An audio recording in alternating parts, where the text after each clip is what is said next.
하나님 말씀 함께 보겠습니다. 함께 보실 하나님 말씀은 고린도후서 4장 1절에서 18절까지의 말씀입니다. 고린도후서 4장 1절에서 18절까지 다 찾으신 줄 알고 제가 봉독해 올리겠습니다. 그러므로 우리가 이 직분을 받아 긍휼하심을 입은 대로 낙심하지 아니하고 이에 숨은 부끄러움의 일을 버리고 속임으로 행하지 아니하며 하나님의 말씀을 혼잡하게 하지 아니하고 오직 진리를 나타내므로 하나님 앞에서 각 사람의 양심에 대하여 스스로 추천하노라. 만일 우리의 복음이 가리었으면 망하는 자들에게 가리어진 것이라. 그 중에 이 세상의 신이 믿지 아니하는 자들의 마음을 혼미하게 하여 그리스도의 영광의 복음을 광채가 비치지 못하게 함이니 그리스도는 하나님의 형상이니라. 우리는 우리를 전파하는 것이 아니라 오직 그리스도 예수의 주되신 것과 또 예수를 위하여 우리가 너희의 종된 것을 전파함이라. 어두운 데에 빛이 빛이라 말씀하셨던 그 하나님께서 예수 그리스도의 얼굴에 있는 하나님의 영광을 아는 빛을 우리 마음에 비추셨느니라.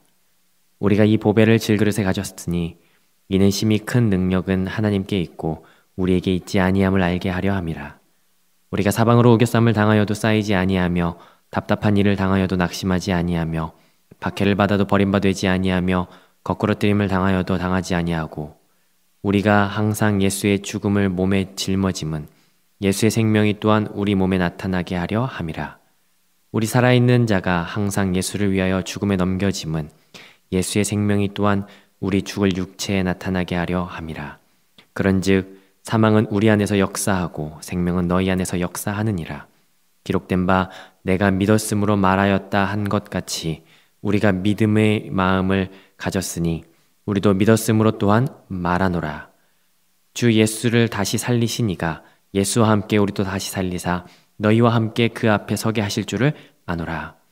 이는 모든 것이 너희를 위함이니 많은 사람의 감사로 말미암아 은혜가 더하여 넘쳐서 하나님께 영광을 돌리게 하려 함이라. 그러므로 우리가 낙심하지 아니하노니 우리의 겉사람은 낡아지나 우리의 속사람은 날로 새로워지도다. 우리가 잠시 받는 환난에 경한 것이 지극히 크고 영원한 영광에 중한 것을 우리에게 이루게 함이니 우리가 주목하는 것은 보이는 것이 아니요 보이지 않는 것이니 보이는 것은 잠깐이요 보이지 않는 것은 영원함이라. 아멘. 고린도후서는 바울을 향한 반대자들의 박해에 대해서 쓴 변호라고 말씀드렸습니다. 구체적으로는 바울의 사도성, 또 말의 또 언변, 연보와 또 계획들에 대한 그 진실성, 그리고 고난당함에 대해서 의심을 제기했고, 이에 대해서 바울은 개인적인 명예회복보다는 복음과 교회를 생각하는 마음으로 변호하는 내용이 이 고린도후서에 담겨져 있다라고 먼저 말씀을 드렸습니다. 고린도후서 안에서도 어떠한 문학적인 구조와 장치들이 발견되는데요. 먼저 고린도후서 2장 12절에서 13절을 한번 살펴보겠습니다. 내가 그리스도의 복음을 위하여 드로아에 이름에 주 안에서 문이 내게 열렸으되 내가 내 형제 디도를 만나지 못하였으므로 내 심령이 편하지 못하여 그들을 작별하고 마게도냐로 갔노라. 3차 전도 여행에서 이제 드로아에서 마게도냐로 가는 장면이 여기 등장하고요. 고린도후서 7장 5절에 보니까 우리가 마게도냐에 이르렀을 때도 하면서 2장 13절에서 마게도냐로 출발한 이후에 7장 5절에서 마게도냐에 도착하게 됩니다. 이 2장 14절부터 7장 4절 이 사이에 있는 이 장면에서는요, 특별히 마게도냐 출발하고 도착하는 이 사이에서는 이 바울의 사도권에 대한 변호가 주된 내용으로 구성되어 있죠. 그래서 오늘 이 본문도 그 사도권에 대한 변호, 그 본문 안에 포함되어 있는 한 장으로서 오늘 이전까지 2장 14절까지 본문을 한번 간략하게 요약을 해보면 바울은 사도권에 대해서 추천서가 없다는 명목으로 의심을 받죠. 그렇지만 그리스도의 향기를 품은 고린도 교회 성도들이 그리스도의 편지고 곧 바울 자신의 편지다, 증인이다, 너희들이 나의 추천서다 라고 말한 바 있었습니다. 그리고 3장 후반부에서 우리가 따르는 이 복음이, 너희들에게 전달되어진 이 복음이 정말 위대하고 탁월하다라고 하는 것을 옛 언약과 비교하면서 설명했죠. 그것은 살리는 것이고 의의 직분으로 영광이 넘치는 것이고 영원한 것이라고 말하면서 얼마나 위대하고 귀하고 탁월한지에 대해서 말했습니다. 어떻습니까? 참 귀하죠. 탁월하죠. 그리고 그 새 언약의 일꾼으로서 사역하는 바울이 여기에 있습니다. 얼마나 귀하고 값진 그 사역을 하고 있습니까? 그럼 제가 여러분에게 한번 질문을 드려볼게요. 그 귀하고 값진 새 언약의 일꾼으로서 사역하는 그 바울의 사역지는 어땠을까요? 뭐 열매들이 마구마구 나타나고 기적과 이사가 나타나서 뭐 새 언약의 일꾼으로서 신바람 나는 사역, 그런 사역들을 했을까요? 아니었죠. 역사적으로 봤을 때도요, 의를 따르고 복음을 가지고 사역할 때 물론 놀라운 일이 일어나기도 합니다. 그런데 그런 사역들이 진행되어질 때는요, 환영받고 달콤한 열매를 맛보기보다는 고난과 핍박이 더 많이 따르고 쓴맛을 볼 때가 훨씬 더 많았다는 사실이에요. 오늘 2020년 현재 지금 이 시점에서도 마찬가지인 것 같아요. 지금 우리가 겪고 있는 이 상황을 어떻게 바라보고 해석하느냐라고 하는 거는 뭐 저마다 관점의 차이가 있을 수 있겠지만 분명한 사실은 모이는 예배가 제한적이 되었고 뜨겁게 함께 부르짖으면서 기도하고 또 순모임하고 교제하고 이런 것이 지금까지 우리가 경험한 모든 상황과는 정반대되는 상황으로 가고 있다는 것이죠. 그뿐만입니까? 요즘에 뉴스를 보면요, 가슴을 쳐요. 교회가 욕먹고 예수님의 이름이 정말 수치를 당하게 되는 이 상황을 바라볼 때 얼마나 가슴이 아픈지. 이 상황을 가지고 어떤 분들은 그거 우리의 죄 때문에 하나님의 징계로 나타나는 거야 라고 할 수도 있겠지만 또 어떤 분들은 그게 아니라고 할 수도 있고요. 그래서 그걸 가지고 맞다 아니다를 따지기보다는 사실은 더 중요한 것은 이 상황에서 우리가 무엇을 해야 하느냐, 저는 이게 더 중요한 자세라고 생각해요. 왜냐면요, 바울이 고난당할 때 반대자들의 핍박이 있을 때 이게 왜? 무슨 일 때문에 생긴 거지? 원인이 뭐지? 누가 그러는 거야? 라고 하면서 분석하지 않았어요. 오히려 이 상황에서 무엇을 해야 할 것인가? 이 상황에서 어떻게 할 것인가? 여기에 더 주목했다라는 사실을 우리 고린도 후서를 쭉 보면서 발견하게 됩니다. 그 바울의 태도에 대해서 오늘 한번 살펴보도록 할 텐데요. 그 태도는 오늘 앞부분에서 세 가지가 등장합니다. 먼저 1절 한번 읽어보실까요? 1절 제가 읽습니다. 그러므로 우리가 이 직분을 받아 긍휼하심을 입은 대로 낙심하지 아니하고. 첫 번째 태도는 낙심하지 않는 겁니다. 그리고 두 번째, 세 번째 태도는요, 2절에 나타나는데요. 2절 제가 읽어볼게요. 이에 숨은 부끄러움의 일을 버리고 속임으로 행하지 아니하며 하나님의 말씀을 혼잡하게 하지 아니하고 오직 진리를 나타내므로 하나님 앞에서 각 사람의 양심에 대하여 스스로 주천하노라. 두 번째는 숨은 부끄러움의 일을 버리겠다라고 하는 거예요. 숨은 부끄러움의 일을 버린다라고 하는 것은 두 가지가 포함되는데요. 그 이후에 나타납니다. 첫 번째는 속임으로 행하지 않겠다. 참을 참이 아니거나 거짓이라고 하거나 거짓을 거짓이 아니거나 참이라고 하는 건 이게 속임이죠. 내 이웃과의 관계에서 다른 목적을 가지고 속이지 않겠다. 이게 첫 번째고요. 두 번째로 부끄러움의 일을 버리겠다라고 하는 두 번째는 뭐냐면 하나님의 말씀을 혼잡하게 하지 않겠다. 이 혼잡이라고 하는 단어를 추적을 해보면 어떤 이익을 취하기 위해서 포도주 같은 상품에 물을 타서 변질시켜버리는 행위를 말해요. 속이는 행위, 이중적인 태도를 갖지 않겠다라고 이야기를 하는 거죠. 이게 두 번째고요. 세 번째는 뭐냐면요, 2절 후반부에 나타나는데요. 오직 뭐를 나타내겠다? 진리를 나타내겠다라고 하는 거죠. 여러분, 진리가 뭐죠? 참인 거죠. 성경은 진리를 이렇게 얘기합니다. 요한복음 14장 6절에서 예수께서 이르시되 내가 곧 길이요 진리요 생명이라고 이야기하죠. 그러면 진리를 나타낸다라고 하는 건 뭡니까? 예수님을 나타내겠다는 거예요. 이게 고난 중에서 바울이 겪고 있는 어려움 중에서 바울이 하고자 하는, 나타내고자 하는 세 가지 태도라는 사실입니다. 우리도 마찬가지죠. 이 시기에 교회가 침뱉음을 당하고 욕을 먹고 모임이 제한되는 이 시기에 첫 번째, 낙심하지 말아야 돼요. 두 번째는요, 숨은 부끄러움의 일을 버리는 거죠. 돌이킴이라고 하는 것과 접목시킬 수 있을 것 같아요. 회개, 돌이킴, 버리는 것. 이게 두 번째고요. 세 번째, 진리이신 예수 그리스도를 내 삶으로 나타내는 거죠. 이게 우리가 해야 되는 세 가지 태도입니다. 근데 여기에서 두 번째, 세 번째는 동의가 돼요. 돌이키는 것, 예수님을 나타내는 것, 여기는 동의가 되는데 첫 번째, 낙심하지 말아야겠다라고 하는 사실은 동의는 되지만 그 다음에 질문이 남죠. 어떻게? 어떻게 낙심하지 않는 거지?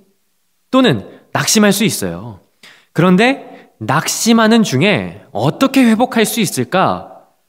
이를테면 7번 넘어져도 다시 일어설 수 있는 그 힘과 능력이 뭘까? 이런 질문이 남죠. 사실은 오늘 본문에서 주목하고 싶은 거는 바로 그것이에요. 낙심하지 않을 이유. 이 두 가지가 오늘 본문에서 드러나고 있거든요. 그래서 오늘 저와 같이 낙심하지 않을 이유가 무엇인지 한 두 가지만 한번 살펴보면 좋을 것 같습니다. 먼저 첫 번째는요. 낙심하지 않을 이유, 회복할 수 있는 능력은 뭐냐면요. 첫 번째, 질그릇 속에 담겨있는 보배의 능력 때문입니다. 고린도후서 4장 7절 제가 읽어보겠습니다. 우리가 이 보배를 질그릇에 가졌으니 이는 심히 큰 능력은 하나님께 있고 우리에게 있지 아니함을 알게 하려 함이라. 이 보배가 뭘까요? 보배, 보물, 보석 말하죠. 여러분 근데 보물과 보석은 어디다 둬야 될까요? 잘 둬야겠죠. 여기서 보배를 어디다 뒀다고 이야기하죠? 질그릇에 뒀다고 이야기해요. 당시에 질그릇은요, 가장 천한 그릇, 흔한 그릇을 말했어요.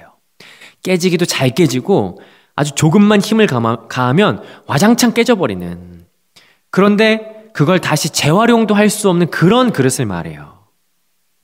반면에 보배는 뭘 말할까요? 여기에서 이 보배라고 이야기하니까 7절에 말하는 이 보배는 그 전에 있는 뭔가를 말하고 있을 겁니다.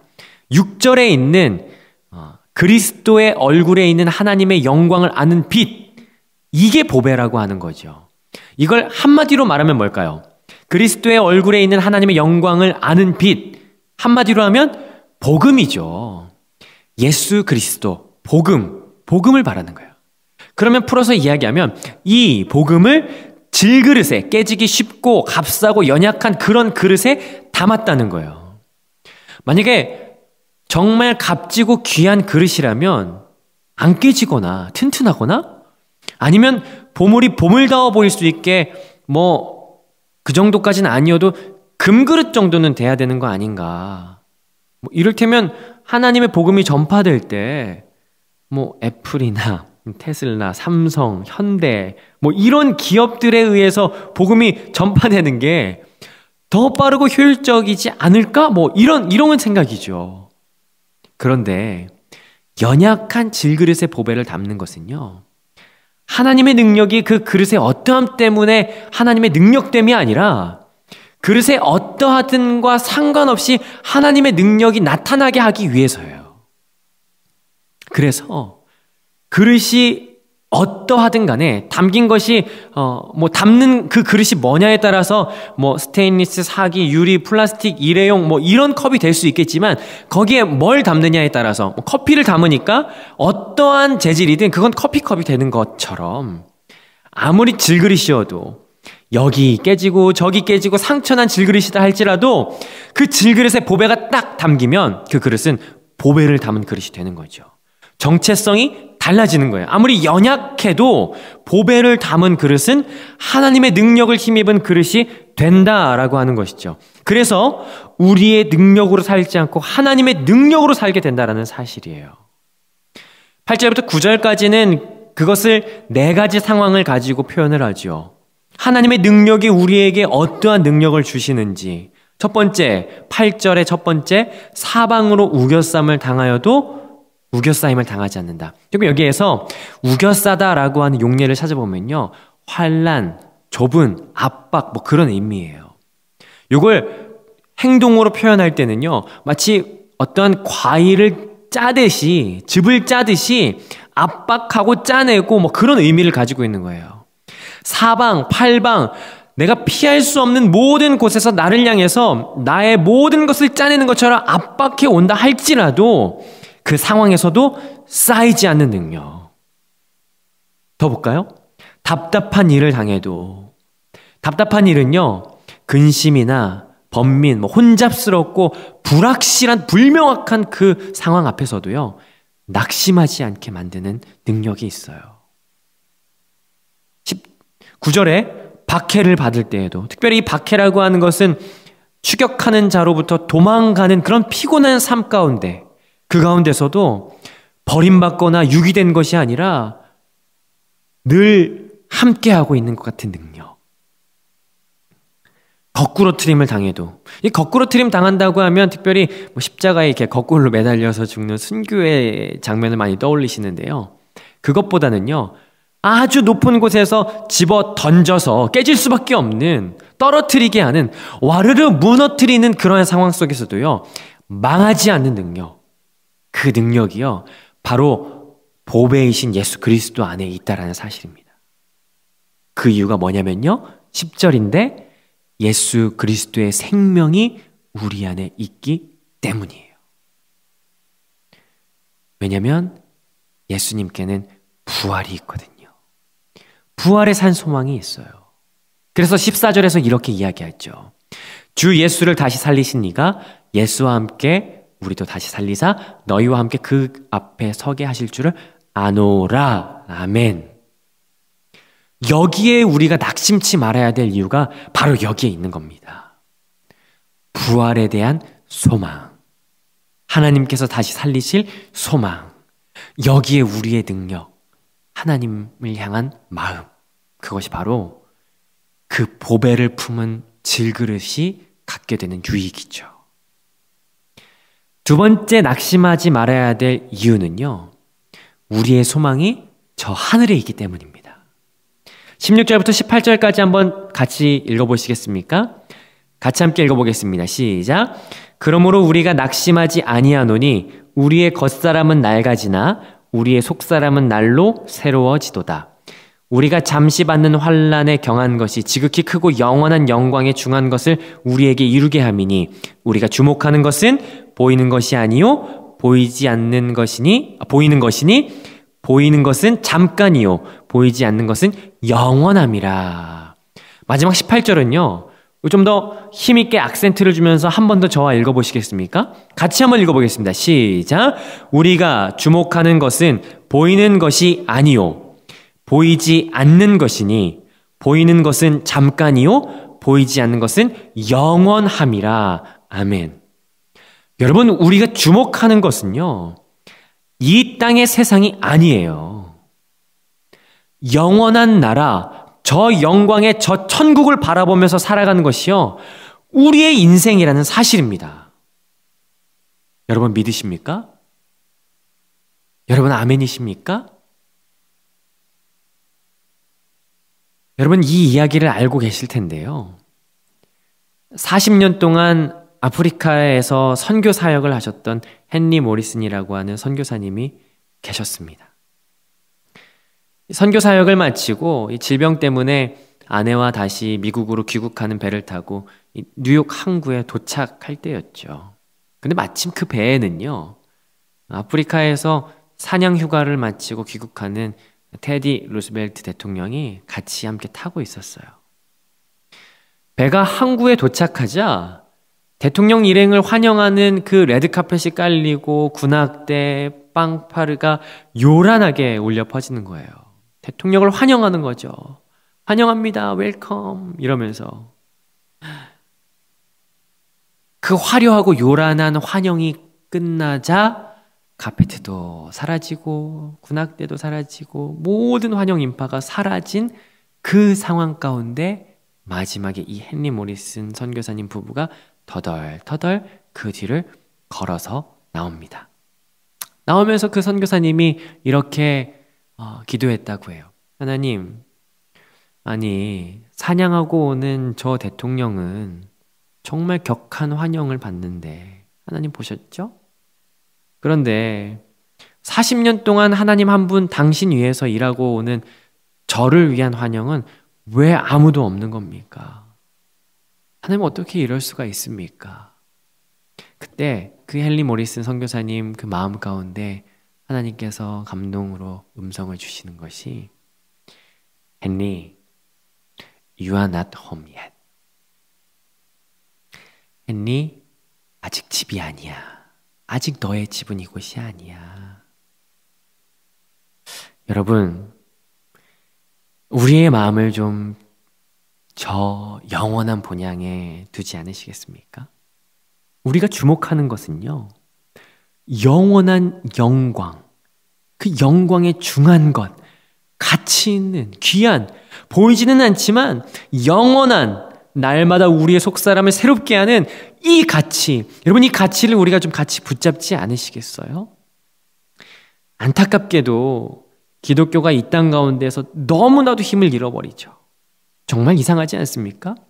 교회는 날마다 대형화돼 가는데요, 힘은 점점 잃어가요. 그게 왜 그런지 아십니까? 천국에 대한 소망을 잃어버렸기 때문이에요. 이건 제가 말하는 게 아니고요, C.S. 루이스라고 하는 사람이 순전한 기독교에서 한 말입니다. 아이러니하죠. 이 땅에서 움켜쥐고 살아가려고 하면 할수록 이 땅에서 힘을 잃어버리는 것이 기독교인의 정체성이라는 사실이에요. 그래서요, 우리는 오늘도 저 천국, 저 하늘, 하나님 한 분만을 바라봤으면 좋겠어요. 저 남산교회 와서요, 청년들과 늘 말씀 나누면서 뒤돌아보니까 가장 많이 함께 부르짖고 같이 함께 나눴던 말씀은 뭐였냐면요, 오늘도 우리 하나님 바라보자, 이 말이었더라고요. 제가 그래서 미안할 때가 많아요. 맨날 말하면 하나님 바라보자, 맨날 뭐만 하면 하나님 주목하자. 그런데요, 이건 사실 저에게 하는 말과도 같다는 거죠.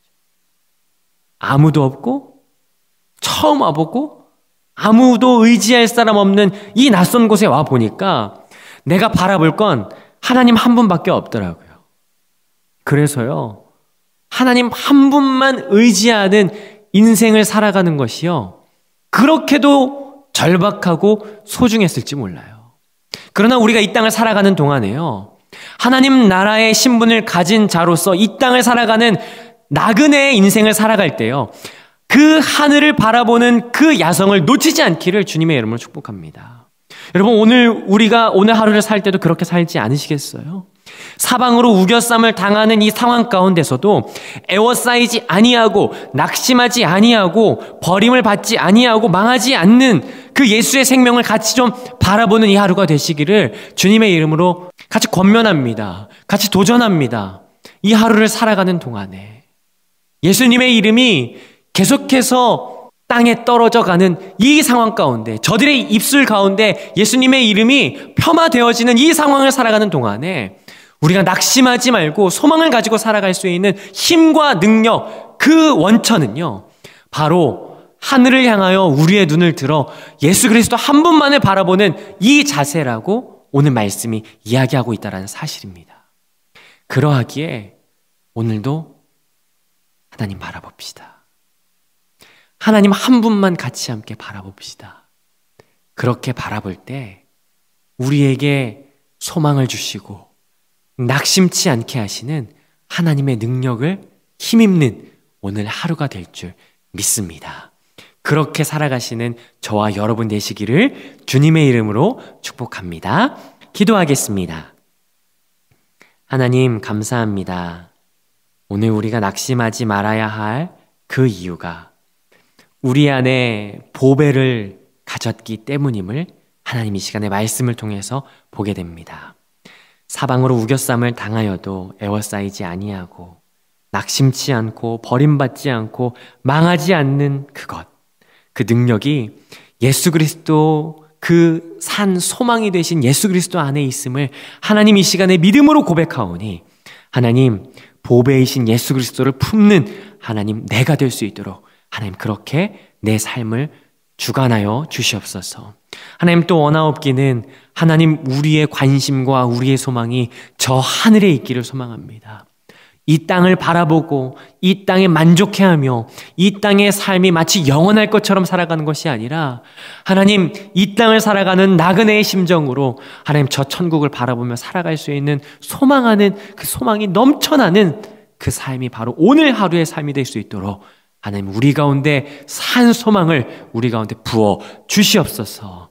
오늘 하루를 살아가는 동안에 이 말씀이 우리 가운데 울림이 되어 이 말씀이 생각나게 하시는 성령 하나님의 능력으로 말미암아 오늘 하루도 넉넉히 이기며 살 수 있도록 하나님, 우리 가운데 함께하여 주시옵소서.